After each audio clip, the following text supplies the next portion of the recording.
علينا بولاية أمير المؤمنين وبولاية الأئمة المعصومين صلوات الله عليهم أجمعين.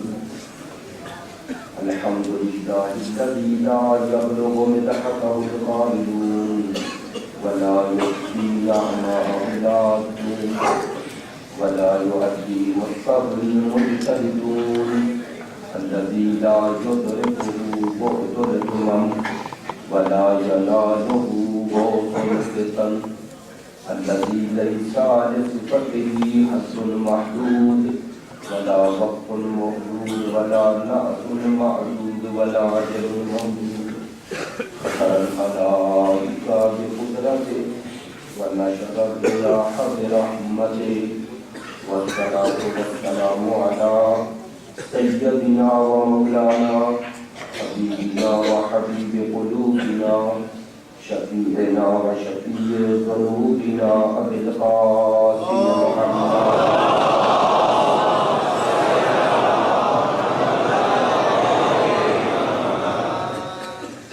وعلى آله الأطيبين الأطهرين الأجملين الأمجدين واللعنة الدائمة على منكر فضائلهم وباسطي حقوقهم من الآن إلى قيام يوم الدين. أما بعد فقد قال سبحانه وتعالى في كتابه المجيد بسم الله الرحمن الرحيم وجعلناهم أئمة يهدون بأمرنا وأوحينا إليهم فعل الخيرات وإقام الصلاة وإيتاء الزكاة وكانوا لنا عابدين.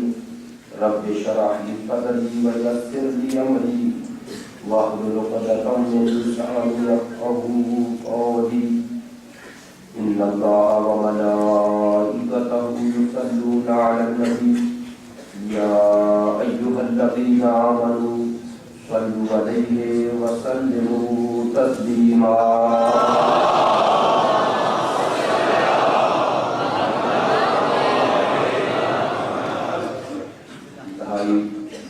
واجب الاحترام مقدس و مکرم عزاداران سید الشہداء محبان اہل بیت پیروان مکتب ولایت عاشقان مکتب شہادت ابتدائی شروع میں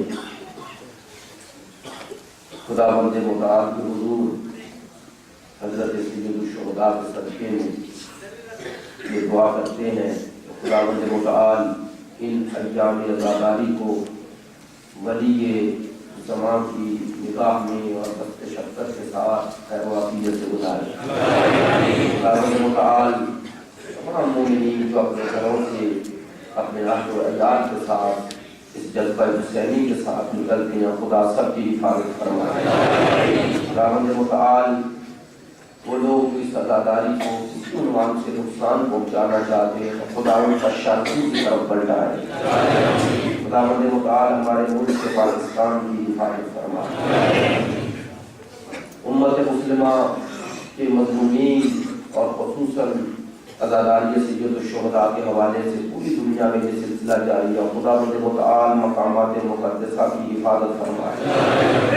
آپ حاضرین مجلس کی خدا حفاظت فرمائے. جو شدید حجات ہے خدا سے دربار میں کرنائے. ایک صلوات بلند کرنا.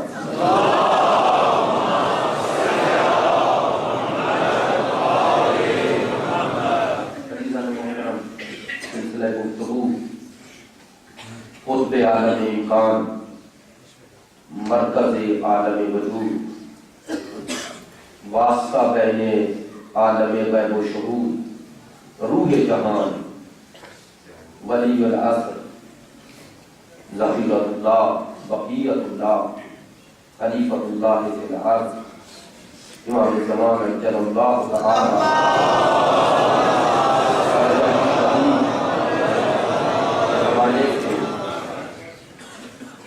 عزیزان محترم میں نے کل کیا کہ امام زمان سے گفتگو کے بارے میں گفتگو آئندہ کے بارے میں گفتگو ہے کہ انسانوں اسلام کا آئندہ کیا ہے. میں نے عرض کیا کہ قرآن مجید ہمیں آئندہ کے بارے میں جو نبی دیتا ہے وہ امید افزا ہے، کیونکہ اسلام میں مایوسی، نا امیدی کو کفر کہا گیا ہے۔ تو جو خدا ہماری فردی زندگی میں یہ نہیں چاہتا کہ ہم مایوس ہوں، ہم بندری میں چلے جائیں، وہ اس پورے جہان کے لیے یہ کیسے گوارا کرے گا کہ انسانیت ایک بندری میں چلی جائے۔ خدا ہمیں آئندہ کے بارے میں جو نبی دے رہا ہے وہ امید افزا ہے۔ خدا اس جہان کا آئندہ عدل و انصاف پر ختم ہوگا، اس بات کی نبی دے رہے ہیں، اس بات کی نہیں کہ یہ ظلم و ستم اسی طرح جاری رہے گا۔ یہ ظلم و ستم یہ ہمیں جو نظر آ رہا ہے یہ دائمی رہنے والا نہیں ہے۔ جب ظلم و ستم بڑھا ہے تو پھر ہی دست غیب ظاہر ہوا ہے۔ تو جو آیت مجیدہ کل آپ کے سامنے پیش کی آئندہ کے بارے میں، خدا متعال نے اس جہان کے آئندہ کے بارے میں جن لوگوں کو اس روئے زمین کی حکومت دی جائے گی ان کا تذکرہ کیا، اور دو شرطوں کے ساتھ کہ وہ ایمان اور عمل صالح سے مزین ہوگی۔ اگر قرآن مجید کی دوسری آیات کی طرف نگاہ ڈالیں کہ کم و بیش آپ اس موضوع کی مناسبت سے سنتے رہتے ہیں، ان کا معنی، ان کا مفہوم، ان کی تفسیر، ان کی تعبیر، اس کی توجیہ بھی یہی ہے کہ ان آیات کا مصداق اتم و اکمل آج اگر کوئی ہے تو وہ امام زمان ہے۔ یعنی وہ آیات جس چیز کی خبر دے رہی ہیں وہ ابھی تک رونما نہیں ہوئی، اس نے تحقق نہیں پایا۔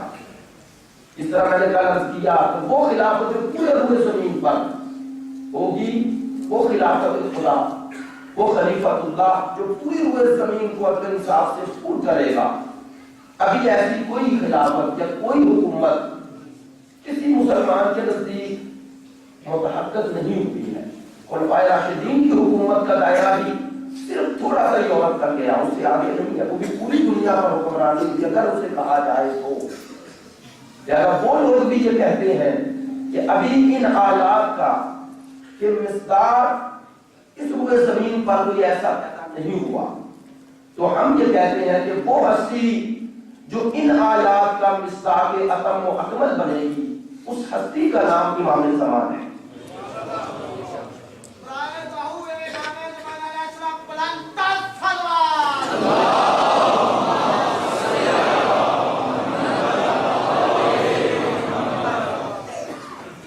مثلا قرآن مجید فرقان حمید کی یہ آیت جو اپنے اس کا ترجمہ ہی کافی ہے یہ جاننے کے لیے کہ اس آیت کا مصداق کون ہے۔ خدا فرماتا ہے وَنُرِيدُ أَن نَّمُنَّ عَلَى الَّذِينَ اسْتُضْعِفُوا فِي الْأَرْضِ۔ خدا فرماتا ہے ہمارا یہ ارادہ ہے، اور یہ ارادہ تقدیمی ہے، یہ ارادہ حتمی ہے۔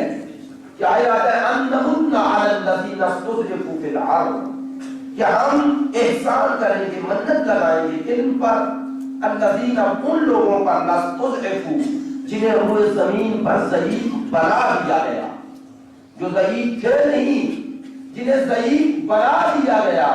ہمارا یہ ارادہ ہے کہ ہم اس روئے زمین پر کیا کریں؟ وَنُرِيدُ أَن نَّمُنَّ عَلَى الَّذِينَ اسْتُضْعِفُوا فِي الْأَرْضِ، وہ لوگ جو اس روئے زمین پر جنہیں ضعیف بنا دیا گیا ان پر یہ احسان کریں گے۔ کیا احسان کریں گے؟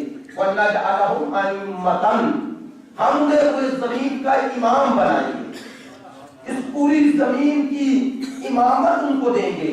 وَنَجْعَلَهُمُ الْوَارِثِينَ، وہ اس روئے زمین کے وارث بنیں گے، یعنی جنہیں اللہ امام بنائے گا انہیں یہ زمین وراثت میں ملے گی۔ میری بات توجہ نہیں فرمائی آپ نے، بس یہ تو پتہ چل گیا کہ اللہ کے بنائے ہوئے نمائندوں کو زمین وراثت میں ملے گی، وہ غاصب نہیں ہوں گے، وہ اس روئے زمین پر غاصب نہیں ہوں گے، پوری زمین انہیں وراثت میں ملے گی۔ تو اللہ کے بنائے ہوئے کی ایک نشانی یہ ہے کہ وہ پوری روئے زمین بھی اللہ کی ملکیت سمجھتا ہے، وہ سمجھتا ہے یہ وراثت میں ملی ہے، ملکیت اس کی ہے، لہذا اس کو اگر پوری روئے زمین کے مقابلے پہ کہا جائے کہ ظلم کرو اور اسے زمین زمین و آسمان کے خزانے دے کر اس سے صرف یہ تقاضا کیا جائے کہ ایک چنٹی پر ہی ظلم کر دو. آپ نے توجہ نہیں کی.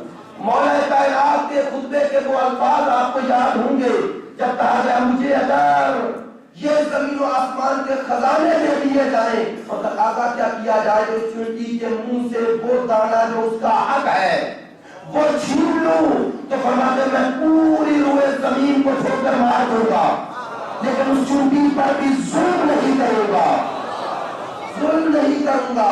تو ایسے عادل زمین کے وارث ہوتے ہیں. میں جملہ کہوں گا جلدی سے گزر جاؤں گا.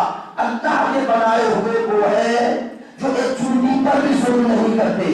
انہیں اگر پوری کائنات بھی دی جائے اس کے مقابلے پر اس کائنات کی چھوٹی سی مخلوق پر بھی ظلم برداشت نہیں کرتے. اللہ کے بنائے ہوئے کی علامت یہ ہے.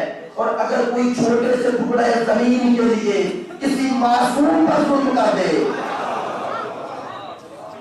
وہ سب کچھ ہو سکتا ہے, نمائندہ خدا نہیں ہو سکتا, وہ نمائندہ الہی نہیں ہو سکتا.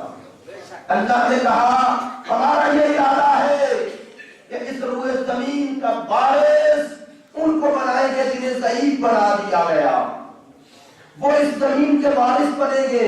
آیت آگے بڑی بند ہو رہے گا فرعون و حامان و جنودہما. توجہ فرمائیے گا, قرآن زندہ حقیقت ہے. قرآن ہر دور میں ہمیں ہدایت کرتا ہے, مگر شرط یہ ہے کہ اس کی ہدایت کے لیے دل میں نورانیت اور ولایت کا نور ہو, دل میں محبت اہل بیت کا نور ہو. توجہ فرمائیے گا, قرآن کیا کہتا ہے, ہم روئے زمین کا وارث بنائیں گے بندورے یا فرعون و حامان و جنودہما, اور ہم فرعون, حامان اور اس کے لشکر والوں, اس کے پیروکاروں کو دکھائیں گے کہ ہم زمین پر اپنی حکومت کو کیسے نافذ کرتے ہیں. دکھائیں گے فرعون اور حامان کو. یعنی خدا بتا رہا ہے کہ فرعون ایک شخص کا نام نہیں, فرعون ایک کردار کا نام ہے, اور فرعون ہر دور میں ہے. توجہ فرمائیے گا, فرعون ہر دور میں ہے, اور یہ جو حکومت الہیہ پوری روئے زمین پر نافذ ہوگی, خدا فرماتا ہے یہ خطرہ ہے فرعون, حامان اور اس کے پیروکاروں کے لیے. یعنی فرعونی طرز حکومت جہاں بھی ہوگا وہ نمائندہ خدا سے کرے گا. اس کے لیے اگر خطرہ ہے تو یہی نمائندہ خدا ہے, اسی نمائندہ خدا کی حکومت ہے. اللہ نے لفظ کا استعمال کیا فرعون اور حامان, اور اس کے پیروکاروں کو دکھائیں گے. دکھائیں گے یعنی ایک فرعون ماضی میں تھا, کا ایک فرعون نہیں کئی فرعین مستقبل میں ہوں گے, اور ان سب کو دکھائیں گے کہ ہم اس روئے زمین پر اپنے بندوں کو کیسے وارث بناتے ہیں. اب سمجھیے کہ جب میرے چھوٹے امام سے پوچھا گیا کہ اگر آپ کے ہاتھ میں حکومت آئے تو یزید سے بدلہ لیں گے, کہا نہیں. روایت ہے. کہا کیوں؟ کہا اگر آپ کے بعد آپ کے بیٹے کے پاس آئے گا وہ بھی نہیں, اس کے کہا نہیں. کہا کیوں؟ کہا ان سب کا بدلہ ہمارا آخری لے گا, جتنے فرعون پیدا ہونے ہیں ہونے. امام نے کہا جتنے یزید پیدا ہونا ہے ہونے, وہ آخری آنے والا ایک یزید سے بدلہ نہیں لے گا.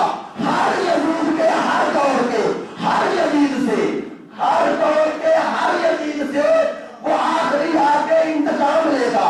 وہ ایک یزید سے انتقام نہیں لے گا جس نے یزیدیت کی, وہ ایک یزید سے انتقام نہیں لے گا. توجہ فرمائیے گا, زیارت عاشورہ میں کیا پڑھتے ہیں, پڑھتے ہیں جس نے ظلم کی اساس رکھی اس پر بھی لعنت.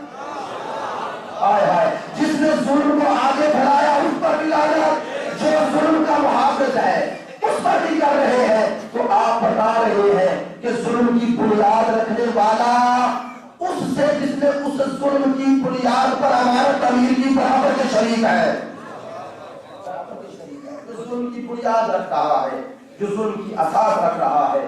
اللہ نے یہ نبی دی کہ وہ آنے والا جب آئے گا, ہم جنہیں خلافت دیں گے, ہم جنہیں امامت دیں گے, وہ اس معاشرے کے ضعیف لوگ, مستضعفین وَنَجْعَلَهُمُ الْوَارِثِينَ, ہم انہیں اس روئے زمین کا وارث بنائیں گے. ایک آیت اور سن لیں, وَلَقَدْ كَتَبْنَا فِي الزُّبُورِ مِن بَعْدِ الذِّكْرِ إِنَّ الْأَرْضَ يَرِثُهَا عِبَادِيَ الصَّالِحُونَ۔ خدا فرماتا ہے ہم نے زبور کے بعد، ذکر کے بعد، زبور میں بھی لکھا وَلَقَدْ كَتَبْنَا مِن بَعْدِ الذِّكْرِ، ہم نے ذکر کے بعد یعنی اس سے پہلے زبور میں بھی یہ لکھ دیا۔ کیا لکھ دیا؟ ہم اس زمین کا وارث اپنے صالح بندوں کو بنائیں گے۔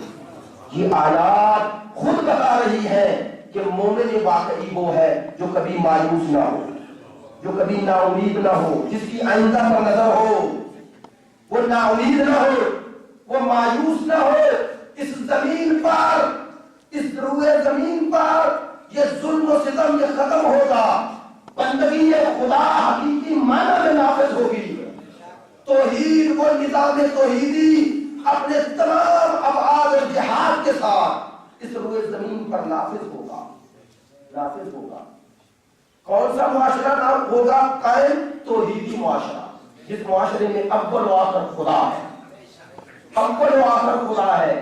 اب یہ آیت بڑی سخت ہے جو پڑھ رہا ہوں۔ خدا فرما رہا ہے مومن ہے کون؟ خدا فرماتا ہے الم تری الی الذین یزعمون انہم آمنوا بما انزل الیک من قبل۔ میرا حبیب آیا یہ گمان کرتے ہیں کہ یہ کہہ دینے سے کہ ہم آپ پر ایمان لائے اور جو کچھ آپ سے پہلے نازل ہو چکا اس پر ایمان لائے، یہ کہہ دینے سے مومن ہو جاؤ گے۔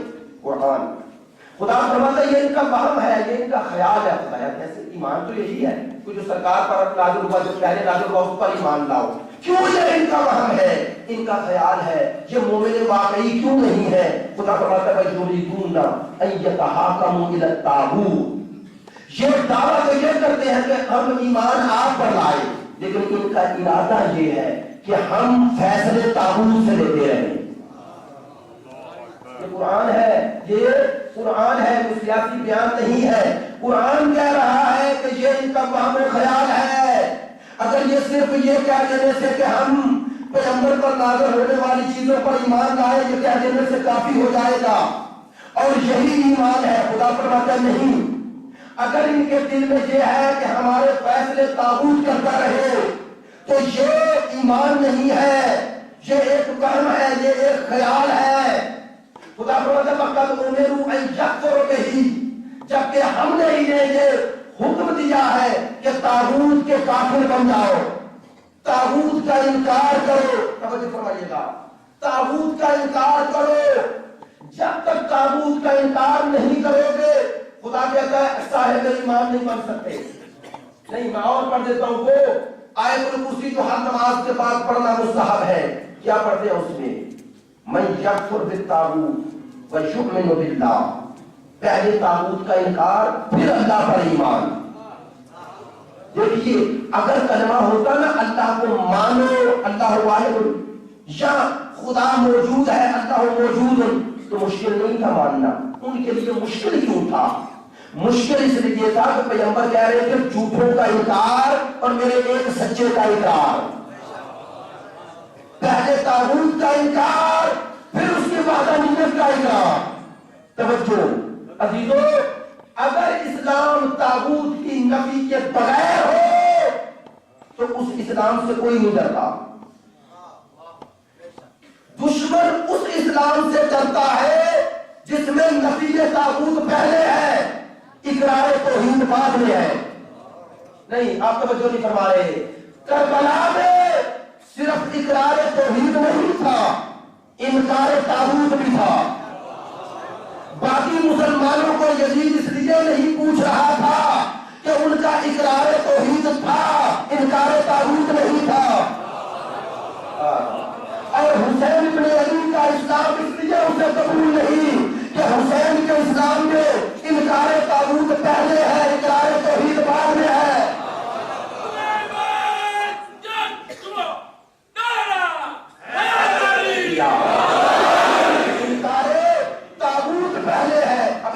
کہوں گا جب انقلاب آیا نا تو کہتے ہیں اسلامی کانفرنس ہوئی، پہلی اسلامی کانفرنس، اس میں کچھ عرب ملکوں نے کہا کہ یہ ملک کو کیا کچھ زیادہ پڑی ہوئی ہے، ہمارے پاس بھی اسلام ہے، ہمارے ملک میں بھی اسلامی نظام نافذ ہے، احکام اسلام نافذ ہے، یہ کیا کر رہے ہیں؟ تو اس وقت وہ جو اس وقت کے رہبر ہیں، اس وقت صدر تھے، جب وہ آئے دائرے کے انہوں نے تقریر شروع کی، انہوں نے کہا میں ان اپنے بھائیوں کا ایک جواب دینا چاہتا ہوں عربوں کا.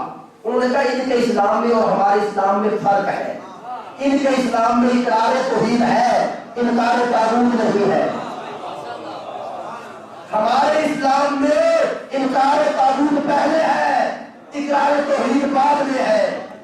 آج بھی دشمن اس اسلام سے نہیں کرے گا جس میں صرف اللہ اللہ ہو, جس میں صرف یہ ہو کہ نیک بن جاؤ اور اپنے گھر میں بیٹھ جاؤ. وہ ایسے اجتماعات کی تائید کرتا ہے جہاں صرف اقرار توحید ہو, انکار طاغوت نہ ہو. یہ اجتماع اسے نہیں چاہیے, چونکہ حسین نے جس اسلام کی بنیاد رکھی وہ ہے انکار طاغوت پر. چونکہ حسین وارث رسول ہے, حسین وارث قرآن ہے, اور اس مجلسوں کا آخری وارث جب آئے گا تو وہ صرف اقرار توحید کے لیے نہیں آئے گا, وہ انکار طاغوت کے لیے آئے گا. تو یاد رکھو یہ مجلس جب تک برپا رہے گی طاغوتی اسلام میں اور توحیدی اسلام میں فرق واضح رہے گا.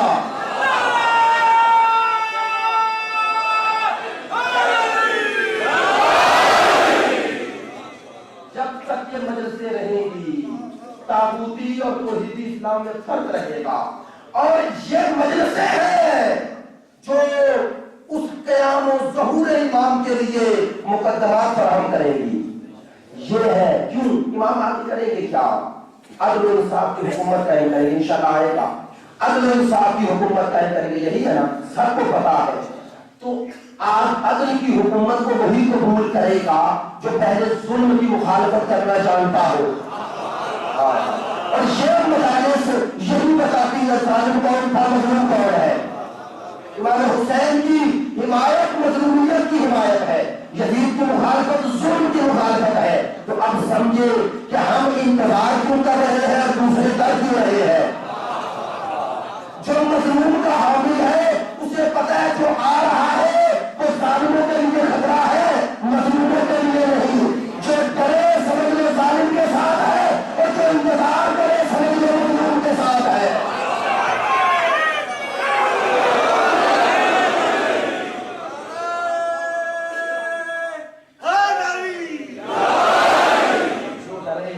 سمجھ لو ظالم کے ساتھ ہے, وہ آنے والا اس ظلم و ستم کی بساط کو لپیٹے گا. اور اللہ نے کہا یہ روئے زمین اس کے باعث میرے سارے بندے بنیں گے, لیکن شرط ہے جو پہلے طاغوت کا انکار کرے پھر اس پر ایمان لائے فقط استمسک بالعروۃ الوثقی. خدا فرماتا اس کے ہاتھ میں وہ مضبوط رسی ہے. توجہ فرمائیے گا, ولایت کا فلسفہ یہی ہے, امامت کا فلسفہ یہی ہے, مکتب اہل بیت میں امامت کا فلسفہ یہی ہے.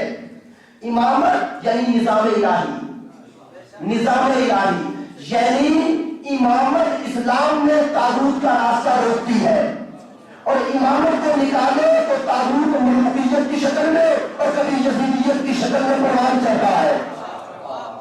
تو آج بھی طاغوتی اور توحیدی اسلام کو پہچاننے کا ذریعہ امامت ہے, ولایت ہے. یہ طاغوت کا راستہ روکتی ہے, یہ ملوکیت کا راستہ روکتی ہے. تو جس کا انتظار کر رہے ہو, جس کا انتظار کر رہے ہو, وہ آ کر دنیا کے ہر طاغوت کا سر کچل دے گا. تو جو اس کا منتظر ہے وہ آج کے کسی طاغوت کی حمایت نہیں کر سکتا. وہ طاغوت کے خلاف تو ہوگا, طاغوت کے ساتھ نہیں. میری باتیں آپ کو محسوس تو نہیں کر رہے, لیکن آپ محسوس بھی کرو تو میں کروں گا, کیونکہ مجھے جو میں بات کر رہا ہوں وہ صحیح ہے.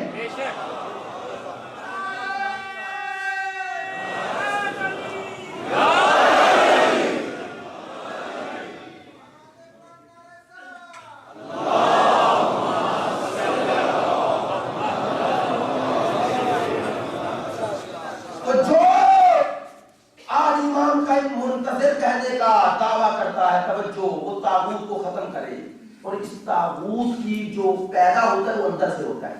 پہلے انسان خود طاغی بنتا ہے, باغی بنتا ہے, تو پھر دنیا کے طاغوتوں کے ساتھ کھڑا ہو جاتا ہے. تو تو ان مجالس کا ایک مقصد یہ ہونا چاہیے کہ کوئی باغی یا طاغی نہ بنے، کوئی باغی نہ بنے۔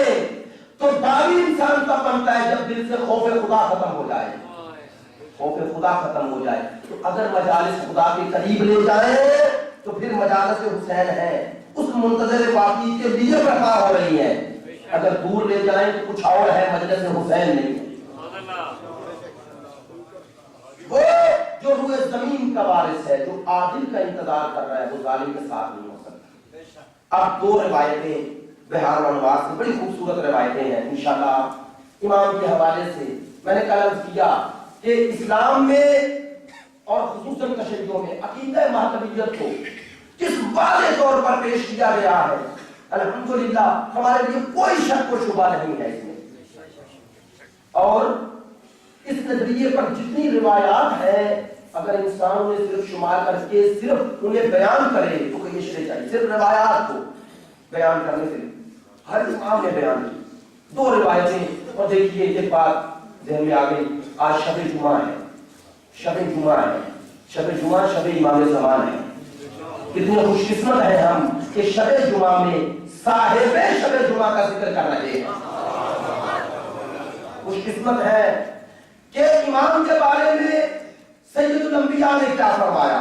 ایک تو اہل سنت روایات جس میں نام بھی ہے، صفات بھی ہے، اوصاف بھی ہے، لہذا ان روایات کو حتیٰ علماء اہل سنت نے بھی تائید کی ہے، لیکن میں بہار انوار سے دو روایتیں آپ کے سامنے پیش کرتا ہوں۔ کہتا روز جمعہ تھا، سید الانبیاء نے خطبہ فرمایا، آخری زمانے کا تذکرہ کیا، آخری زمانے کے حالات کو جب نقشہ کھینچا پیش کیا امت کے سامنے کہ اتنا سخت دور ہوگا، لوگ گھر سے نکلیں گے صاحب ایمان ہوں گے، واپس پلٹیں گے بے ایمان ہو جائیں گے۔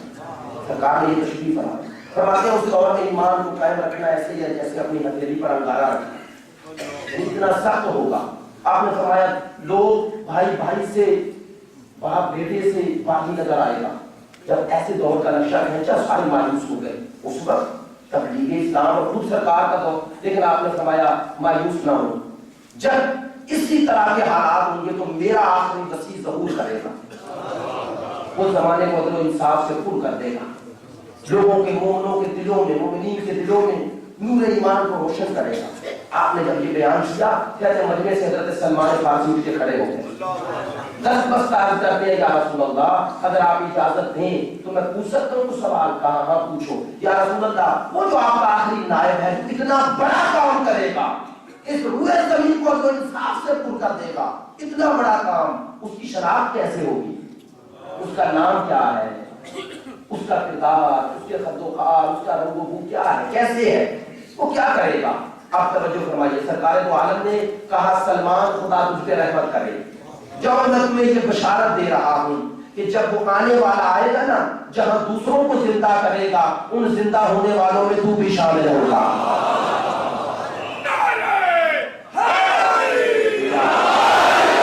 پوری اس کی زیارت سے مشرف ہوگا۔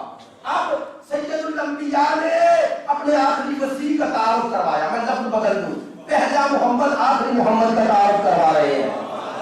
فرماتے ہیں سلمان سنو، اسمہ اسمی وکنیتہ کنیتی وشمائلہ شمائلی۔ فرماتے ہیں سنو، اسمہ اسمی، میرے آخری کا نام وہی ہوگا جو میرا ہے۔ ماشاءاللہ اہل زمان ہے اکثر میرے اس جملے کو سمجھیں گے، سرکار نے فرمایا مجھ میں اور اس میں برائے نام بھی فرق نہیں ہوگا۔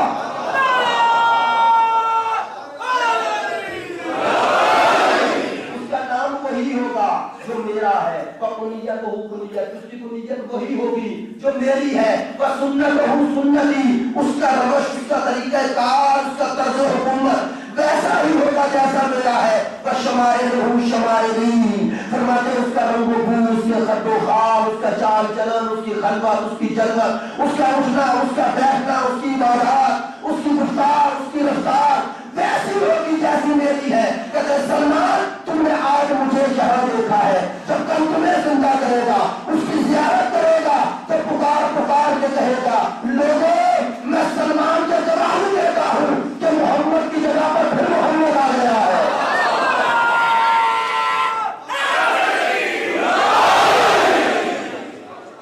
فرماتے ہیں میں گواہی دیتا ہوں فرماتے ہیں من صدقہ فقد صدقنی من کذبہ فقد کذبنی، جس نے اس کی تصدیق کی اس نے میری تصدیق کی، جس نے اس کی تکذیب کی اس نے میری تکذیب کی، من اطاعہ فقد اطاعنی، جس نے اس کی اطاعت کی اس نے میری اطاعت کی، من اطاعہ فقد اطاعنی، جس نے اس کی نافرمانی کی اس نے میری نافرمانی کی، فرماتے ہیں من انکرہ فی غیبتہ فقد انکرنی، جس نے اس کی غیبت میں اس کا انکار کیا، یہ اس کا انکار نہیں، یہ میری نبوت کا انکار ہے۔ فرماتے ہیں اس کا انکار میرا انکار ہے، اس کا اقرار میرا اقرار ہے۔ یقیم الناس علی ملتی و شریعتی، فرماتے ہیں لوگوں کو میری ملت اور میری شریعت پر قائم کرے گا۔ میرا آخری نائب، میرا آخری وصی ایسا ہوگا۔ ایک روایت اور سن لیں پھر میں آپ کو نتیجہ گفتگو دیتا ہوں۔ عظمت امام زمانہ بلند تر صلوات۔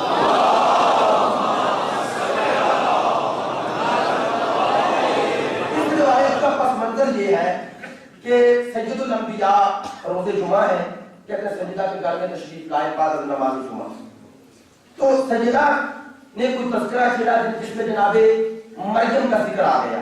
آپ نے جناب مریم کی فضیلت کو بیان کیا تو سیدہ نے پوچھا بابا جان مجھ میں اور مریم میں کیا فرق ہے؟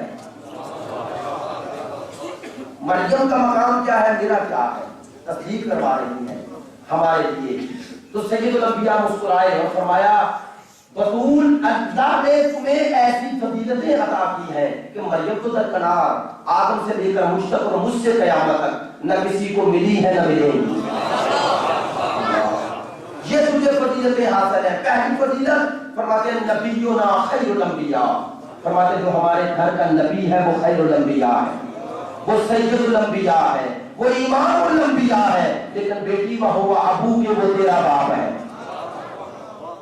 وسیعنا خیر الاوصیاء، فرماتے ہیں اس گھر کا وسیع ہے وہ خیر الاوصیاء ہے، وہ سید الاوصیاء ہے، وہ امام الاوصیاء ہے، لیکن بیٹی تیرا کیا کہنا وہ ہوا بعد کے وہ تیرا شوہر ہے۔ وسبتاہا یہ الامہ، اور جو اس امت کے سبتین ہے الحسن والحسین سیدا شباب اہل الجنہ، جو جوانان جنت کے سردار ہیں۔ بیٹی میرا کیا مقام، جو جنت کے سردار ہیں ان کی جنت میرے قدموں میں ہے۔ بیٹی تیرا کیا مقام، الحسن والحسین سیدا شباب اہل الجنہ۔ یہاں رک کر ایک جملہ کہنا چاہتا ہوں، بار بار ذہن میں آ رہا ہے۔ سید الانبیاء کی یہ حدیث آپ نے کئی مرتبہ سنی، سرکار نے فرمایا حسن و حسین جنت کے جوانوں کے سردار ہیں، سردار ہیں۔ جنت کی سرداری کا کہا ہے نا عزیزو، جنت میں جانے کے لیے ایک میلاد اور معیار چاہیے، تو سرداری کے لیے آیا کوئی معیار نہیں ہے۔ بھئی جنت میں جا کون سکتا ہے جو صاحب ایمان ہو، تو جب جنت میں جانے کے لیے ایمان شرط ہے تو سرداری کے لیے ایمان سے بالا پر شرط ہوگی۔ ایمان کی شرط ہے جنت میں جانے کے لیے، لیکن توجہ فرمائیے گا، سرکار دو عالم کی اس حدیث کو متواتر حدیث مانا ہے۔ شیعہ سنی سب نے، تشیع اور تسنن کے دونوں محدثین نے کہا یہ متواتر حدیث ہے۔ کون سی؟ سرکار نے فرمایا حسن و حسین جنت کے جوانوں کے سردار ہیں، سردار ہیں۔ اب آپ سے سوال کر رہا ہوں، دو میں سے ایک ہے، یا تو جب سرکار کہہ رہے ہیں بتائیے امام حسن و حسین سردار ہے یا نہیں ہے؟ جب سرکار دو عالم اس دنیا سے تشریف لے کے گئے 11 ہجری میں، دونوں شہزادوں کی عمر مبارک کتنی تھی؟ ایک کی 7 سال ایک کی 8 سال، 3 ہجری اور 4 ہجری ولادت ہے نا امام حسن و حسین کی، اور 11 ہجری میں سرکار چلے گئے۔ دونوں شہزادے 7 اور 8 سال کے ہیں، تو 7 اور 8 سال کی عمر میں سرکار فرما رہے یہ سردار ہے۔ بھئی یہاں تو ماننا پڑے گا کہ رسول نے ایسے ہی کہا، نعوذ باللہ، اگر یہ کہو گے تو پوری رسالت زیر سوال، اور اگر ہے سردار تو رسول کی عمر میں 7 اور 8 سال کی عمر میں حسین کا یہ مقام ہے کہ وہ جنتی نہیں ہے، وہ جنت کے سردار ہے۔ اب توجہ فرمائیے گا، 7 اور 8 سال کی عمر میں جنت کے سردار، لیکن حدیث یہیں پہ ختم نہیں ہوتی، میرے سامنے بڑے لکھے حضرات ہیں، حدیث اس سے آگے بھی ہے۔ یا رسول اللہ آپ کیا سمجھانا چاہتے ہیں؟ کہا یہی بتا رہا ہوں، میرے بات کہیں گے علی قابلیت تو رکھتے ہیں لیکن جوان ہے، کہا اس کی جوانی پہ اعتراض بعد میں کرنا، پہلے علی کے بچوں کو سردار تو مانو اور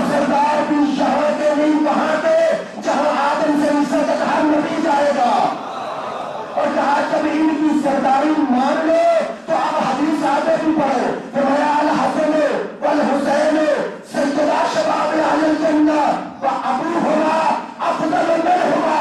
کہا ان کا باپ ان سے بھی افضل ہے.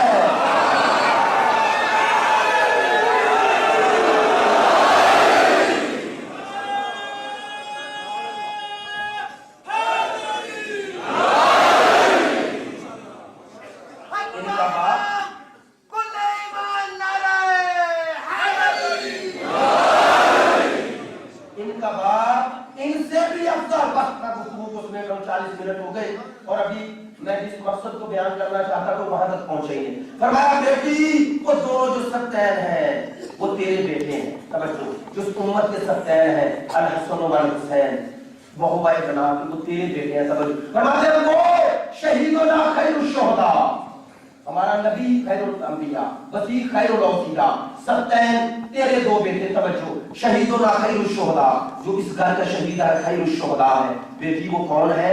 تیرے باپ کا چچا, تیرے باپ کا چچا حمزہ ہے. توجہ, اور فرماتے ہیں منا, وہ بھی ہم میں سے ہے.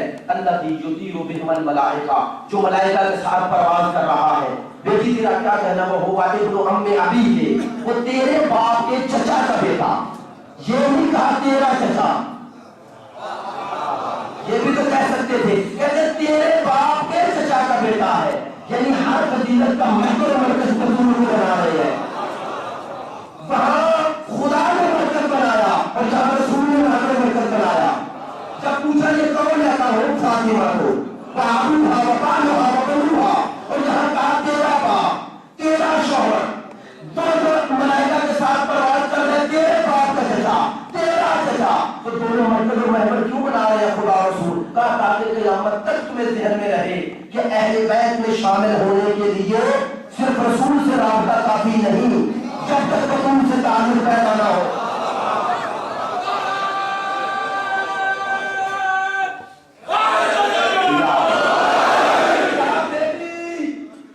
وہ تیرے باپ کے چچا کا بیٹا جعفر تیار ہے. توجہ, اور آخری فضیلت فرماتے بیٹی تو پوچھ رہی ہے مریم کا مقام کیا ہے, تیرا کیا ہے؟ سن, المہدی و میری اطرتی, جو میری اطرت میں مہدی ہوگا. بیٹی الذی یصلی خلفہ عیسیٰ ابن مریم, جب یہ تیرا بیٹا ظہور کرے گا, ادھر مریم کا بیٹا چوتھے آسمان سے نزول کرے گا, تیرے بیٹے کے قدم ہوں گے, مریم کے بیٹے کا سر ہوگا, تیرے بیٹے کے قدموں میں سر رکھ کے وہ دنیا کو سمجھائے گا, دنیا والے دیکھ لو محمد کے آخری نائب کی شان کیا ہے, میرا مقام کیا ہے.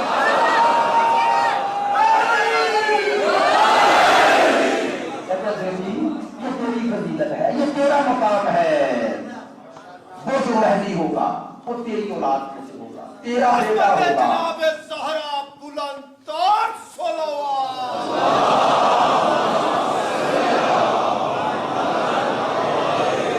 تو ایسے امام کے منتظر ہیں, ایسے امام کے منتظر ہیں جس کے پیچھے عیسیٰ نبی نماز پڑھیں گے. لیکن ایک بات ضرور کہوں گا, اس پہلو سے بھی سوچیے عزیزو. کہتے ہیں جب آئیں گے نا حضرت عیسیٰ نزول کریں گے اور پہنچیں گے امام کے پاس, تو امام کہیں گے, جیسے امام وضو کر کے فارغ ہو چکے گے, آپ کا رشی مبارک سے پانی کی قطرے گر رہے ہیں, دیکھیں گے, آگے بڑھیں گے, استقبال کریں گے اور کہیں قاتم نصلی بکا, کہیں گے یبنا مریم آگے آئیے نماز پڑھائیے. کہتے ہیں پلٹ کر حضرت عیسیٰ کہیں گے نہیں یہ آپ کا حق ہے, یہ آپ کا حق ہے. توجہ فرمائیے گا. اب دو مسئلے ہیں, سمجھنے والی بات ہے. کیوں امام کہیں گے آگے بڑھیے؟ امام نے اس لیے کہیں گے تاکہ کسی کو یہ بہانہ نہ ملے کہ امام کھڑے ہو گئے تو نبی کی اخلاق سے بعید ہے کہ وہ کسی کو پیچھے ہٹائے. پہلے دعوت دیں گے کہ آگے آئیے, اور حضرت عیسیٰ جواب میں کہیں گے نہیں یہ آپ کا حق ہے, آپ کا حق ہے. اب یہ تو ماننا پڑے گا اگر عیسیٰ علیہ السلام کی نظر میں امام زمان معصوم نہ ہو تو ان کا کہنا حرام, کہنا حرام کہ آگے کھڑے ہو جاؤ. اور اگر معصوم ہے تو اسی لیے اس کے پیچھے نماز پڑھ رہے ہیں. تو اب جسے نبی معصوم مانے, جس کی عصمت پر, جس کی عصمت کی گواہی وہ دے رہا ہے, جس نے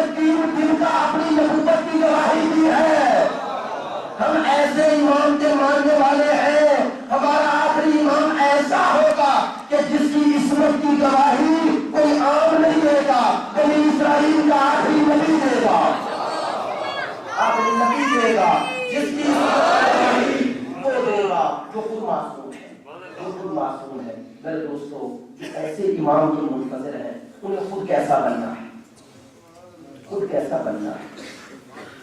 میں نے کل بھی عرض کیا کہ یہ وظیفہ شرعی ہے، یہ کہنا ضروری ہے کہ ایسے امام کے منتظر جو انتظار کر رہے ہیں، وہ جس کا انتظار کر رہے ہیں، اگر اس کے صفات ان میں پیدا نہیں ہوگی تو منتظر نہیں، وہ پھر کسی اور کا انتظار کر رہے ہیں۔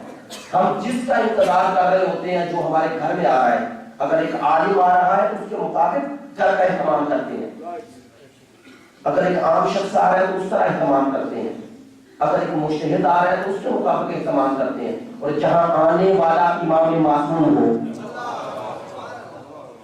جہاں آنے والا ذخیرہ خدا ہو، اس کا انتظار کے تقاضے کیا ہے، اس کے منتظر کو کیسا ہونا چاہیے، اس کا انتظار کرنے والا کیسا ہونا چاہیے۔ خدا کی قسم ایسا ہونا چاہیے کہ جب آنے والا آئے تو خود کہے آج میں تیرے گھر میں ٹھہروں گا۔ امام کو دعوت دینے کے قابل تو بنے نہ، یہ بھی یہ دعوت ہے، خود امام قبول کرے، خود امام کہے، خود امام کہے۔ انشاءاللہ کل بتاؤں گا کہ صفات منتظرین ہے کیا، اور کیسے انتظار کا فلسفہ کیا ہے، انتظار کی حقیقت کیا ہے، کیسے منتظر واقعی بنے تاکہ وہ آنے والے کے لیے مقدمات فراہم ہو سکے۔ اور یاد رکھیے، میں ایک جملہ کہہ رہا ہوں آخر پہ کہ ہم صرف انتظار نہیں کر رہے، یہ انتظار ایک طرفہ نہیں، دو طرفہ ہے۔ ہاں، شاید ہمارے وہ احساسات نہیں ہیں، ہم نہیں سمجھتے کہ اس زمانے میں یہ جو ظلم و ستم ہے نا انسانیت پر ہو رہا ہے، ہمارے اندر وہ احساس، وہ درد پیدا نہیں ہو سکتا۔ جو نمائندہ الہی ہوتا ہے نا، اس کا درد انتہا تک ہوتا ہے۔ دیکھو یہ کس کا وارث ہے، نہج البلاغہ میں ہے کہ مولا کائنات کو خبر ملتی ہے کہ ایک علاقے میں امیر شام کی فوج نے حملہ کیا اور ایک یہودی اور کی پاسیں اتار لی، پتہ چلتا ہے کہ اتار لی۔ مولا کہتے ہیں اگر کوئی غیرت مند یہ سن کے مر جائے مجھے اس پر افسوس نہیں، یہ اس کا بیٹا ہے۔ تو جو یہودی عورت کی توہین برداشت نہیں کرتا، آج کے دور میں اس کا دین برباد ہو رہا ہو اور وہ اطمینان سے بیٹھے ہیں نہیں، امام کے درد کو محسوس کریں، پھر پتا چلے گا کہ ہم آسائش اور خوشی میں ہے، اصلی درد امام کے پاس۔ ہاں، امام کو اس درد سے نجات دینے کا ایک ذریعہ ہے، وہ کیا کہ ہم ویسے بنے جیسا امام چاہتا ہے۔ کم از کم ہم تو ان دردوں میں شریک نہ بنے، ہم ان دردوں میں شریک نہ بنے۔ اور میں نے کل بھی کہا یہ یوسف زہرا کو دنیا نے بڑا ستایا ہے، دنیا نے، ظالموں نے بڑے غم دیے ہیں، آپ اور ہم وہ غم نہ دیں۔ کیا امام کے لیے یہ غم کم ہے کہ روزانہ امام کربلا کو دیکھتے ہیں؟ یہ غم کم ہے یا ہم 24 سال کے بعد سنتے ہیں، ہمارے آنکھوں میں آنسو آ جاتے ہیں، برداشت سے باہر ہوتا ہے۔ لیکن مجھے بتاؤ جو خود دیکھ رہا ہے، کیونکہ جب ہمارا رحمت ہوگا، آج اس معصوم کا تذکرہ ہے جو کہ کہہ رہا ہوں کہ کربلا میں حسین شریعت کی نظر میں معصوم ہے اور اصغر انسانیت کی عدالت کا معصوم ہے۔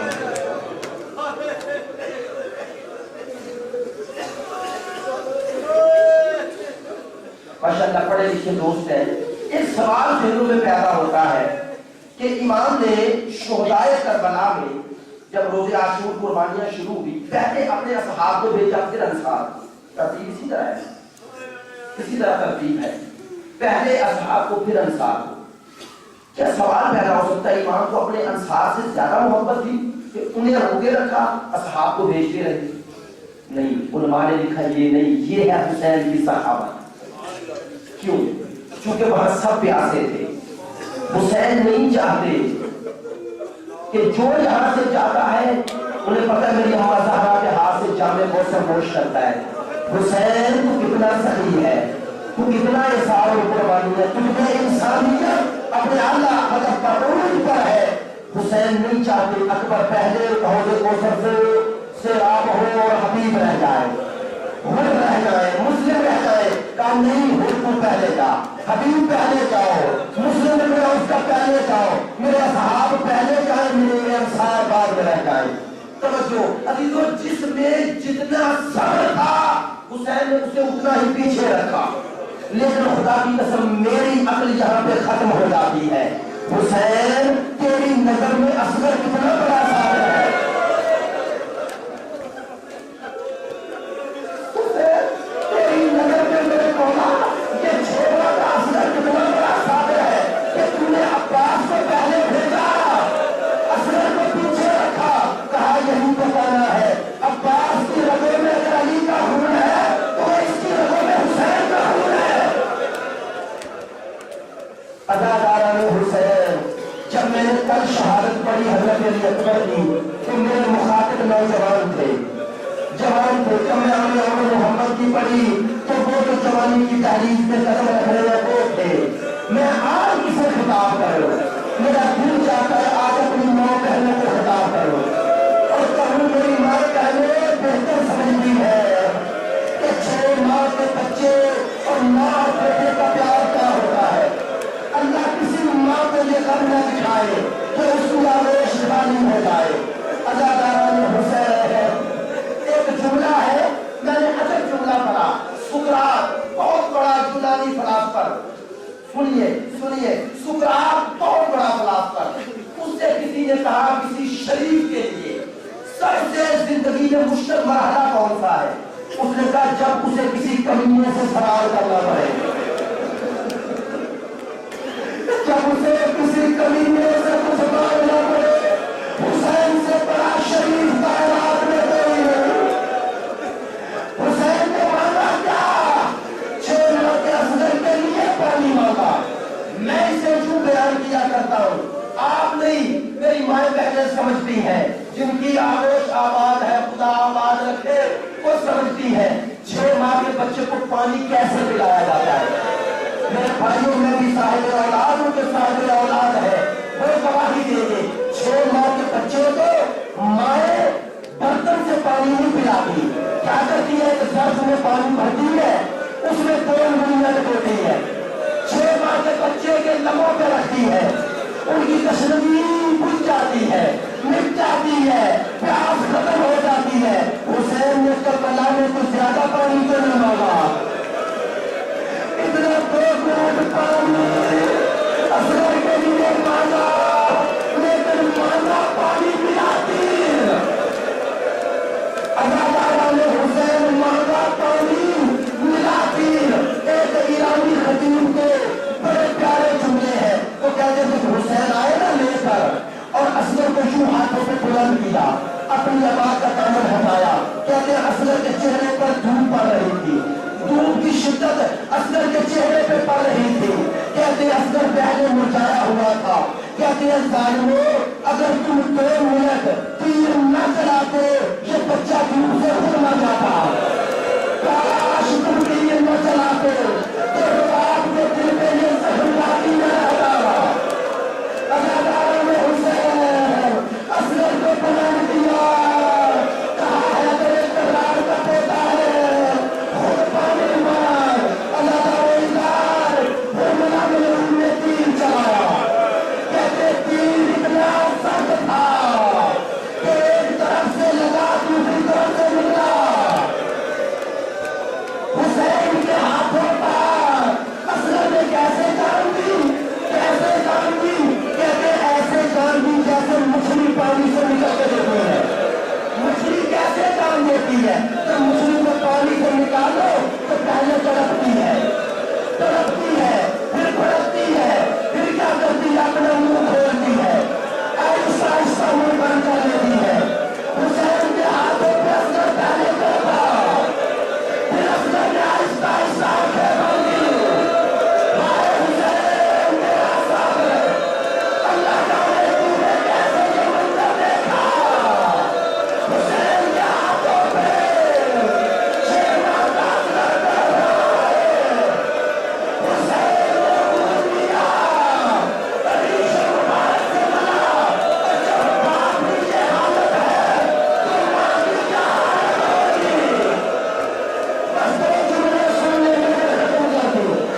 زندگی میں آیا.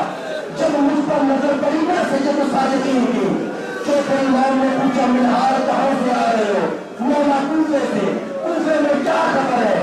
کہا مختار آپ کے قاتلوں کو مار رہا ہے. کہا اچھا بتا حرملہ پکڑا گیا؟ مولا آپ نے حرملہ کے بارے میں کیوں پوچھا؟ یہ اکبر نے قاتل کے بارے میں نہیں پوچھا، قاسم کے قاتل کے بارے میں نہیں پوچھا. امام کہتے ہیں یہ چلنے والا تیر، یہ اصغر کے گلے پہ نہیں لگا، یہ ہمارے محمد کے سینے پہ لگا ہے. اللہ تعالیٰ نے حسین کو اصغر کتنا پیارا ہے. کہتے ہیں کچھ زائرین زیارت کے لیے کربلا آئے. انہوں نے کہا ہم نے ساری قبروں کی زیارت کی ہے، اصغر کی قبر نظر نہیں آئی. یہ وہاں پر ایک عالم دین تھے آیت اللہ حسن کشمیری، ان کے پاس گئے. کہتے ہیں ہمیں بتائے اکبر کی قبر اصغر کی قبر کہاں ہے؟ انہوں نے کہا ٹھہرو رات میں تبصر کروں گا. کہتے ہیں شب ہوئی